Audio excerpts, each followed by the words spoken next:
Hey, welcome to the last part of the four-part session on what I think it is to be a teacher. I finished up on as a sage. I'm not interested in personal relationships with my female students. I don't do that. And I was in high school, we had teachers as with the student. Not good. Always respectful. Trust me. I'm gonna give it to you, and I will hope you give it back to me. That's how that stays. There you go. I don't treat my disciples like my personal servants because I'm the master and you're the student. I've been a worship master. I had control, power over men. I will never abuse my power. I take it serious and I understand the ramifications and limitations that come with that. The responsibility that come with a leader and somebody who in charge of other people. Your integrity has to be impeccable. Spiritually, if you're a man of God, you can't be doing devilish things. That's my point. So, females, students, disciples, right thinkers, physical altercations with me and you. No, no. I'll take care of that. If you can't, I'll let you know. But I would prefer we don't have to have that situation, but I will check you. Okay? Watch this. I myself have realized my own divinity, godliness, so now I have to teach others how to transform themselves. I do it out of compassion and a universal love of spiritual knowledge that I think all of us should have. And if you're following me through right thoughts, concepts, and if you become a master through us as human beings, you will directly in touch with what I consider the divine source. The awakening, you waking up to God in you, that's what you want. That's what right thinkers are aspired to do. As a teacher and a master, I'm trying to get you to do that as best I can. And depending on how quick you reach it, is up to you as the individual. How much work you put in will result in how much you get out. What you put in, what you get out. You reap what you sow. Watch this. That's why I call myself a sage, because I help others seek and obtain their spiritual knowledge by acting out the will of the divine spirit that through us, untouched by egoism. The spirit is by itself. Consciousness with the spirit, now you got something.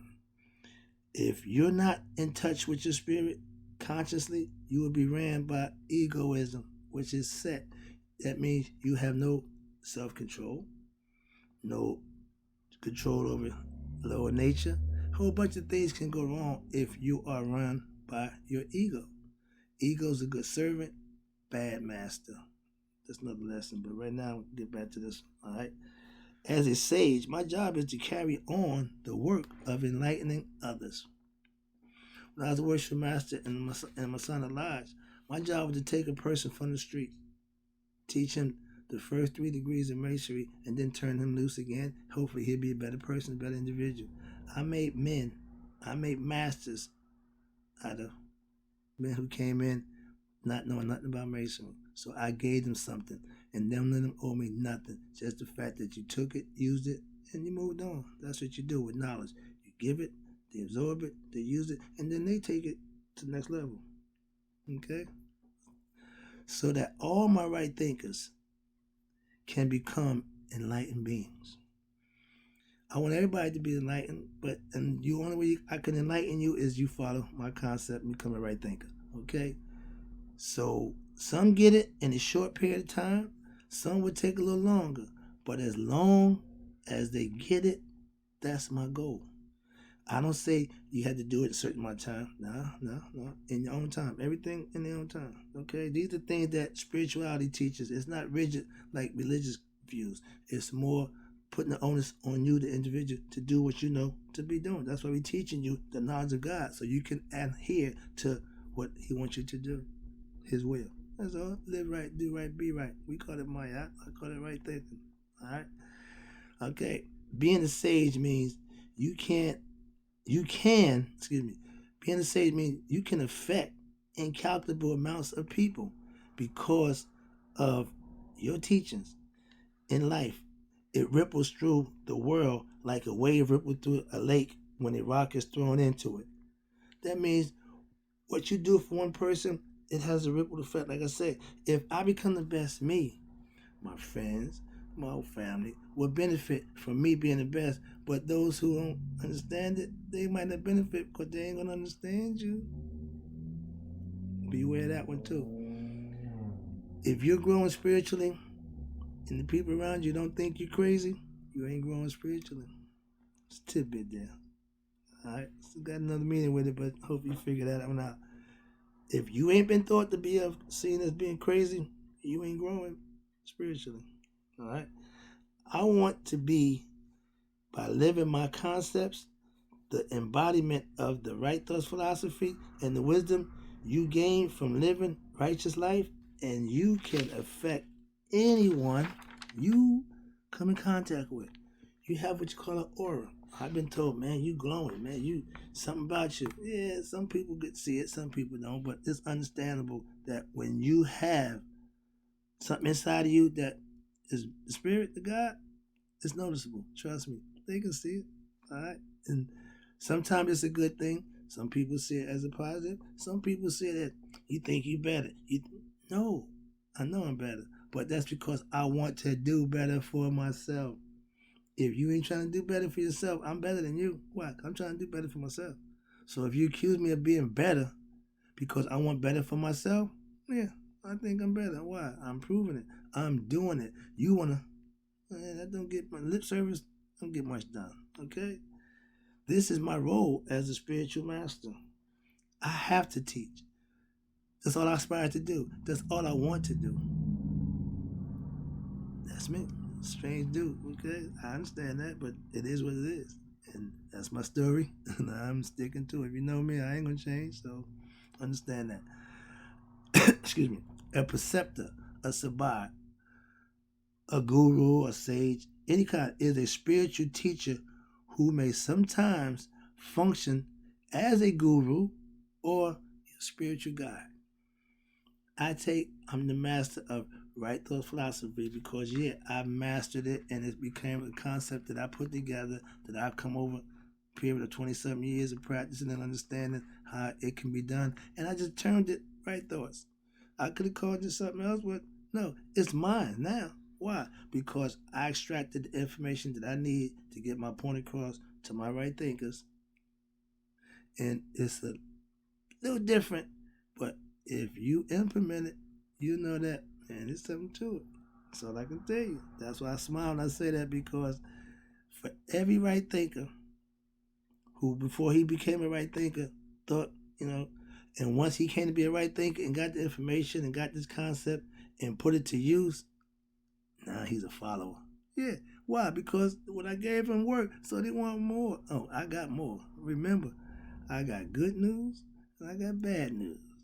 The bad news is when you tune into me, you're going to get right thoughts all the time. Spiritual knowledge given to you all the time. But the good news is, I got a lot of it for you. Don't worry about it. Don't worry. If you're worrying about the well running dry, not conceptually, I got you covered. Trust me. All right? Where we at now? The guru and God. Okay. You should note that all enlightened beings with spiritual knowledge are necessarily